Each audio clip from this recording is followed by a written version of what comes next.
All right, ready to dive in. Today we're tackling higher education, looking at how to spice up those giant undergraduate lectures. You know those classes with like 300 plus students?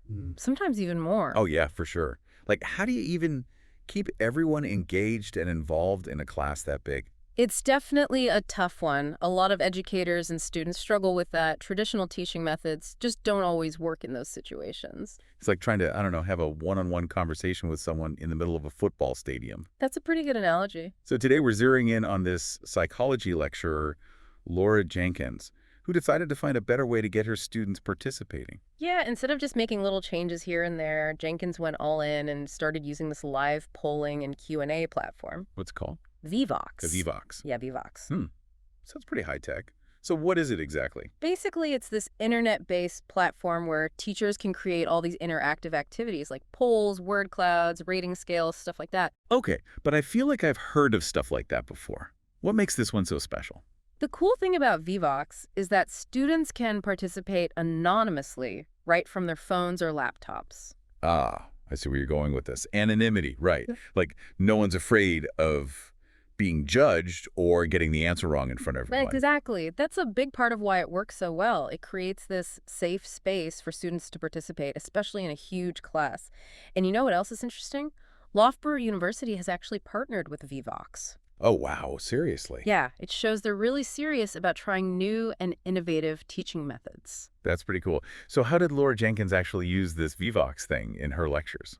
She was teaching a second-year psychology module, and she incorporated it in a bunch of different ways. Like, she would use polling questions to help students reinforce those key concepts. Oh, I get it. So instead of just listening, they're actually having to remember and apply what they learned, right? Exactly. And it wasn't just multiple-choice questions either. She would ask open-ended questions, too. Oh, interesting. Like what? Well, for example, she might ask students to remember a specific event or try to think up methods for assessing autobiographical memory. That's a good way to connect the material to their own lives, make it more personal. Yeah, for sure. And I bet seeing all those responses pop up on the screen in real time probably added a whole new level of energy to the lectures. Oh, yeah, for sure. You said something about word clouds before. Oh, yeah, Jenkins used those a lot too, for things like brainstorming ideas, reviewing stuff from past lectures, and just getting a feel for how students were understanding the key concepts. So picture this. You've got this word cloud forming on the screen as students are typing in their ideas, right? Yeah. It's like a visual representation of their collective knowledge. Right. Super cool. Did she use any other Vevox features? Oh, yeah, she was a big fan of rating activities too. Rating activities. Yeah, like she'd have them rate things like how memorable a video was or how effective a particular study method seemed. I like that. It really encouraged critical thinking and got them discussing things on a deeper level. So she's basically creating this multifaceted learning experience, right? Right. Blending traditional lectures with all these interactive elements to keep the students engaged and on their toes. Exactly. It's like weaving together all these different threads to create this rich tapestry of learning. I love that analogy. It sounds like she was very intentional about how she used Vevox, Yeah. not just throwing in random activities, but strategically using them to help students focus and break up those long stretches of passive listening. Absolutely. And I think that's a really key point. Yeah, because let's be honest, how many times have we all been sitting in a lecture and our minds just start to wander? Oh, yeah, all the time. These activities would have been a welcome break, Yeah. help me stay focused and actually absorb the information. But, even with the whole anonymity thing, there might still be some students who are too shy to participate, right? Yeah, there's always going to be a few of those. So what did Jenkins do about that? Well, that's where her secret weapon came, in the Q&A function. Ooh, tell me more about that. So with the Q&A, students can send in their questions anonymously throughout the whole lecture. Oh, cool. It's kind of like a live chat, They can ask anything or bring up any concerns they have in real time without having to actually speak up in front of everyone. I love that. It tackles that fear of being judged head on, and it makes learning more inclusive, right? Exactly. Everyone's on equal footing. No one feels singled out. And it sounds like Jenkins really embraced it, didn't just add it as an afterthought. Oh, yeah. It was a core part of how she taught. Mm. She found it super valuable, for understanding where her students were at and addressing any issues right away, like having a direct line to each student, even with hundreds of them in the room. I bet that did wonders for student confidence, too. Oh, absolutely. Knowing they could ask anything without feeling embarrassed, did the students give any feedback about all this? Yeah, and it was overwhelmingly positive. No way, really. Yeah. In their module evaluations, students said they felt way more engaged and interactive during lectures. A lot of them specifically mentioned how the anonymity of Vevox really helped them participate more. That's awesome to hear. It shows how important it is to make students feel comfortable, like they can take risks and learn without being judged. But were there any downsides to using Vevox? Well, every tool has its limitations, right? Sure. One thing that Jenkins and other teachers who use Vevox have noticed is that you got to find the right balance. What do you mean by balance? Well, if they used Vevox too much, engagement actually started to drop. I guess even interactive stuff can become overwhelming if you overdo it. That makes sense. Sometimes less is more, even when it comes to cool tech tools. Any other challenges? Another thing that came up was making sure it was accessible for everyone. Accessibility. Yeah, like, even though Vevox is designed to be pretty easy to use, not all students are tech savvy, right? Right. Some might have technical issues or just prefer learning in a more traditional way. That's a really important point. We can't assume everyone learns the same way. Exactly. You got to cater to different needs. So how did teachers deal with that? They realized they needed to offer other ways for students to participate alongside Vevox. Like they might do the traditional hand-raising thing along with the Vevox poll. Or maybe give out printed summaries of the main points for students who like to review things offline. It's all about being flexible and making sure everyone feels included. Did any other interesting observations come out of this case study? You know what's interesting? They found that students wanted to keep the Q&A going even after the lecture was over. They wanted to be able to go back and look at those questions and answers later on. Like it was a valuable resource they could keep coming back to. Exactly. I totally get that. It's like a treasure trove of insights, right? Not just from the instructor, but from other students too. Yeah, and some educators, like this guy David Maidment, saw this as an opportunity to extend the learning experience. How so? Well, Maidment's a big fan of Vevox, too, and he started posting the answers to the Q&A questions on the online learning platform so students could access them after class. That's a great idea. It keeps the learning going. Shows students it's not just confined to the classroom. So even with all these positive outcomes, I got to ask, were there any students who just weren't into Vevox? You know, there's always going to be some resistance to change, right?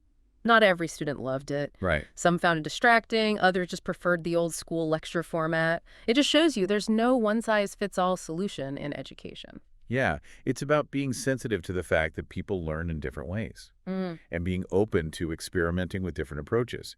What else did Jenkins do to accommodate those different learning styles?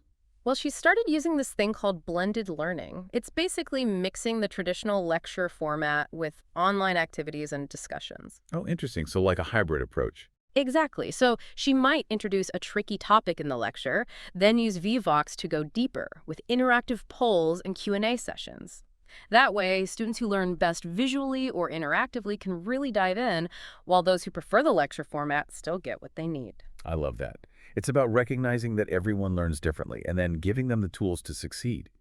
What other insights came out of this case study?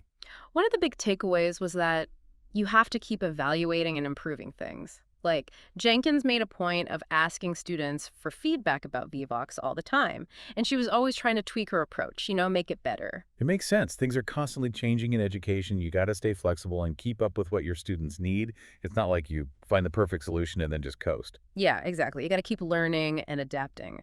And it made me think about something bigger than just Vevox or psychology lectures. This whole deep dive has shown how powerful engagement and interaction are in any learning situation. Right. Whether it's a classroom or a training session at work or even just a conversation with someone, if you can get people actively participating, it makes a huge difference.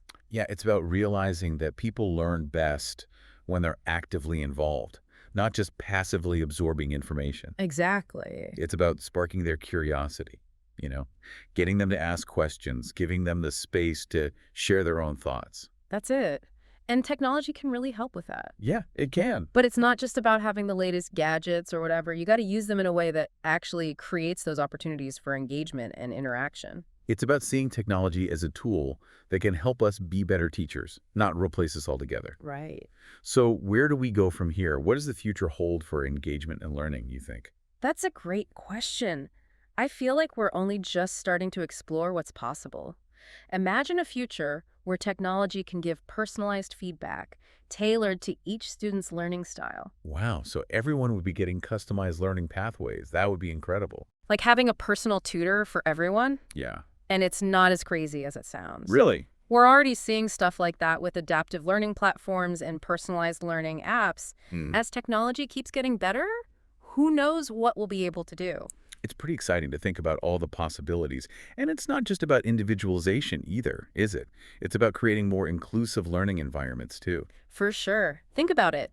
Technology could provide real-time language translation or closed captioning so that everyone can access the content, regardless of their background. Right, breaking down those barriers. Or imagine using virtual reality to create immersive experiences where students from all over the world can collaborate no matter what their physical limitations are. That would be amazing. It's about leveling the playing field, making sure everyone has the chance to learn and succeed. Exactly. It's about using technology to create a more equitable and accessible learning landscape for everyone. And it's not just about the technical stuff either. It's about creating a sense of community and connection. Yeah. Even in giant lectures or online courses, technology can help us feel like we belong, like we're part of something bigger than ourselves.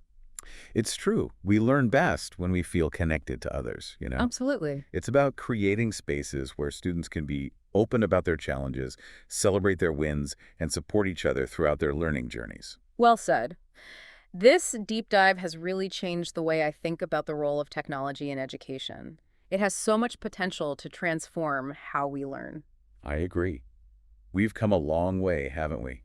From talking about the struggles of huge lectures to imagining a future where learning is personalized, inclusive, and super engaging. It's really inspiring. It is. And the conversation doesn't end here. We want you to keep thinking about these ideas, share your own experiences, explore what's out there. So until our next deep dive, keep those brains buzzing and never stop learning.